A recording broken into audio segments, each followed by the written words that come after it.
Dan majalisar tarayya mai wakiltar karamar hukumar Dala wato Honorable Aliyu Madakin Gini ya fara takawa jami'an gwamnati birki.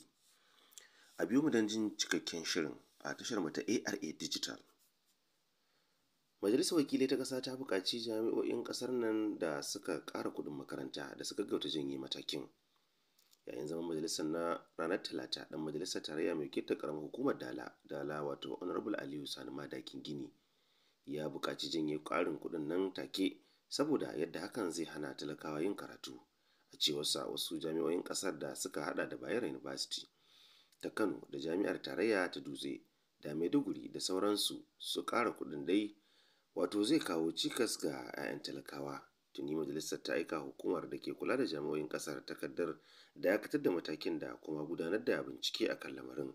Haka kuma majalisar ta buƙaci gwamnatin tarayya ta ƙara yawan kuɗin da take baiwa jami'o'in ƙasar nan da za su iya tafiyar da su yadda ya kamata. Gwamnatin tarayya dai ta sha alwashin samar da wani tsari da ɗalibai za su samu bashin kuɗin makaranta domin samun damar yin karatu. To, abin da ya tambaya shine, shin gwamnatin za ta amince da wannan ƙuduri da shi Honorable Aliyu Sani Madakin Gini ya zo da shi? Masu dai hasashe suna cewa in dai dan talaka ake yin wannan tsari to ya kamata a ce an dubi wannan al'amari da shi wannan dan majalisa ya zo da shi. Kada ya shafa a danna mana subscribing da alamar ƙararrawa domin jin wasu labaran masu zuwa nan gaba daga tashar mu ta ARA Digital. Sai kun ji mu.